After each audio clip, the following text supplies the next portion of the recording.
فرش التراب يضمني وهو غطاء. بسم اللہ الرحمن الرحیم. کچھ چیزیں ایسی ہیں جو شریعت نے ہمیں واضح لفظوں میں بتا دی ہیں. اس میں اگر کوئی قانون سازی شریعت کے خلاف کرتا ہے تو وہ گنہگار ہوگا، لیکن اگر وہ سمجھتا ہے کہ میں جو قانون بنا رہا ہوں اسلام کے خلاف قانون، یہ لوگوں کے لیے زیادہ بہتر ہے اور اسلام لوگوں کے لیے بہتر نہیں ہے، تو وہ کافر بھی ہو جائے گا، کیونکہ اس نے اسلام کو غلط سمجھا، اللہ کے قانون کو غلط سمجھا. پھر جب خلاف شرع قانون بن گیا تو جو اس کو فالو کر رہے ہیں وہ اگر اس کو اس لیے فالو کر رہے ہیں کہ حکومت کی وجہ سے ہم مجبور ہیں تو کافر نہیں ہوں گے. لیکن اگر وہ اس لیے فالو کر رہے ہیں کہ وہ سمجھتے ہیں کہ اسلام کے مقابلے میں یہ والا قانون زیادہ بہتر ہے، پھر وہ کافر بھی ہو جائیں گے، کیونکہ اللہ کے مقابلے میں کسی کے قانون انسانیت کے لیے بہتر نہیں ہو سکتا. نماز جنازہ کا طریقہ بتا دیں. جی، جنازے کی نماز کا پورا طریقہ بیان فرما دیں. امام اور مقتدی کیا کرے، نیز بالغ اور نابالغ کے جنازے میں کیا فرق ہے. مولا شیخ مہاراشٹر.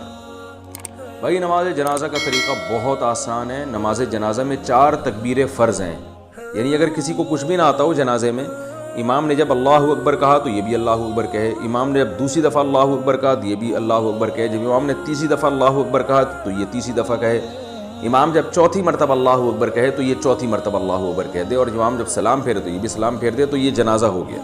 چاہے کوئی بھی دعا نہ پڑھی جائے، فرض ادا ہو جاتا ہے. البتہ طریقہ یہ نہیں ہے، مسنون طریقے پر جنازہ پڑھنا چاہیے.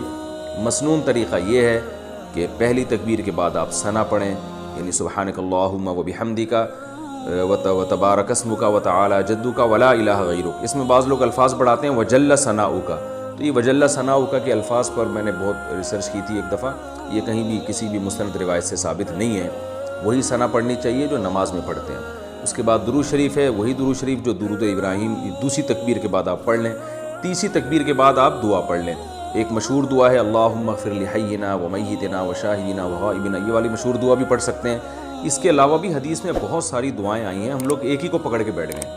بہت ساری دعائیں، بڑی اچھی اچھی دعائیں ہیں، تو کم از کم 2-4 دعائیں تو وہ یاد کر لینی چاہیے. تو وہ دعائیں بھی میت کے لیے پڑھنی چاہیے. اور اگر کوئی سورہ فاتحہ کو بطور دعا کے کبھی کبھار پڑھ لے تو یہ بھی جائز ہے، حدیث سے ثابت ہے. یہی احناف کا اور دوسرے ائمہ کا اختلاف ہے. وہ سورہ فاتحہ کو نماز جنازہ میں لازم سمجھتے ہیں اور بطور قرات کے سمجھتے ہیں، جبکہ نماز جنازہ تو ایک محض دعا ہے. اس کا وہ ارکان نہیں ہے جو نماز میں جس طرح سے دوسرے ارکان ہوتے ہیں، رکوع سجدہ، یہ چیزیں نہیں ہیں. تو اس طرح اس میں سورہ فاتحہ بطور دعا کے پڑھی جا سکتی ہے، بطور تلاوت کے، بطور قرات کے نہیں پڑھی جا سکتی. نمازی کے سامنے سے نہ گزرنے کی حکمت.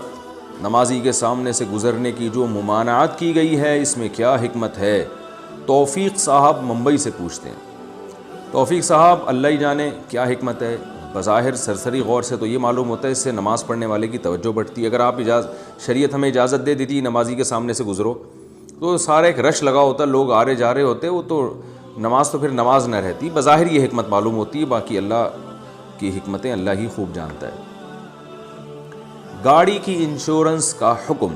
میں نے 3 سال کی قسطوں پر گاڑی خریدی ہے، اگر میں 1 سال یا 2 سال میں پیسے جمع کرا دیتا ہوں تو کیا یہ جائز ہے؟ نیز کیا گاڑی کی انشورنس کرانا بھی ضروری ہے؟ ایک بندہ. بھائی، اس بندے کا نام بھی تو ہوگا نا کوئی. اے ایک بندے، آپ کے سوال کا جواب یہ ہے کہ آپ نے جو قسطوں پہ گاڑی خریدی ہے، اگر آپ 3 سال کی قسطوں پہ خریدی اور آپ 2 سال میں ہی پیمنٹ کر دیتے ہیں تو اس پیمنٹ کی وجہ سے اگر وہ ڈسکاؤنٹ کر رہا ہے تو یہ حرام ہے، ناجائز ہے. 3 سال پہ آپ نے گاڑی خریدی فار ایگزامپل 20 لاکھ کی، یہ قسطیں طے ہوئی تھیں. اب آپ چلے گئے اونر کے پاس کہ بھائی میں 1 سال میں پیمنٹ کرتا ہوں، مجھے ادھر سے ڈسکاؤنٹ کر دو، 20 لاکھ کے 15 لاکھ کر دو، 18 کر دو. تو یہ جائز نہیں ہے. قسطوں کے کاروبار کے لیے جائز ہونے کے لیے پہلی شرط یہ ہے کہ اس مجلس میں جب آپ گاڑی خرید رہے تھے یا کوئی بھی چیز خرید رہے تھے، اس مجلس میں جو قیمت ایک دفعہ طے ہو گئی اب اس میں چینجنگ نہیں ہو سکتی.